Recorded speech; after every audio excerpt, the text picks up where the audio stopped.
ପଖାଳ, ଯାହା ଆମ ଓଡ଼ିଆମାନଙ୍କର ଅତି ପ୍ରିୟ ଖାଦ୍ୟ। ଯଦି ଦହି ପଖାଳ ତେବେ ଆହୁରି ବଢ଼ିଆ। ଆପଣମାନେ ତ ଦହି ପଖାଳ ସବୁବେଳେ ଖାଇଛନ୍ତି। ଆଜି ବିନା ଦହିରେ ନଡ଼ିଆ ରସ ପଖାଳ ବନାଇବା। ଏହାର ସ୍ୱାଦ ଥରେ ଖାଇଲେ ବାରମ୍ବାର ଖାଇବେ। ଚାଲନ୍ତୁ ବନାଇବା।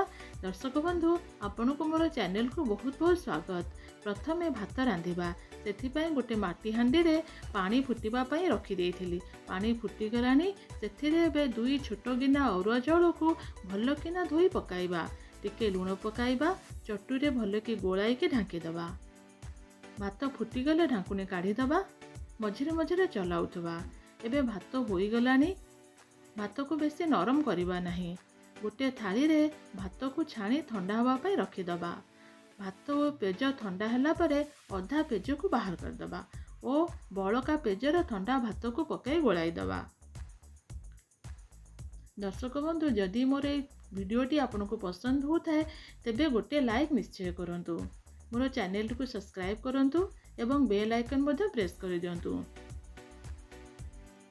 ନଡ଼ିଆ ରସ ବାହାର କରିବା ପାଇଁ ଫାଳେ ନଡ଼ିଆକୁ ଚୁନ ଚୁନ କରି ଗୋଟେ ଗ୍ରାଇଣ୍ଡର ଜାରରେ ପକାଇ ଟିକେ ପାଣି ଦେଇ ଭଲକିନା ବାଟିଦେବା ଓ ଚିପୁଡ଼ିକି ତାର ରସ ବାହାର କରିଦେବା। ଏଇଭଳି ଆମେ 2 ଥର ଗ୍ରାଇଣ୍ଡିଙ୍ଗ କରି ରସ ବାହାର କରିବା। ଏତିକି ଭାତ ପାଇଁ ଫାଳେ ନଡ଼ିଆ ଯଥେଷ୍ଟ।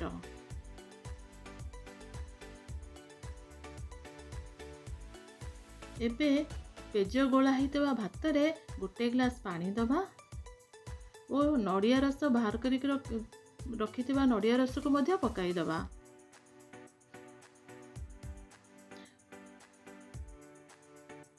ଟିକେ ଖଟା ଓ ବାସ୍ନା ପାଇଁ ଫାଳେ ଲେମ୍ବୁ ଚିପୁଡ଼ି ଦେବା।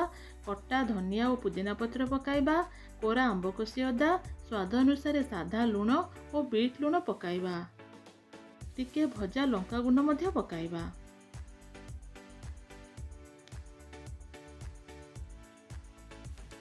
ଏବେ ଭାତକୁ ଆମେ ଛୁଙ୍କ ଦେବା। ସେଥିପାଇଁ ଗ୍ୟାସରେ ଗୋଟେ ଛୋଟ କଢ଼ାଇଟେ ରଖି ଅଧା ଚାମଚ ଘିଅ ଦେଇଛି।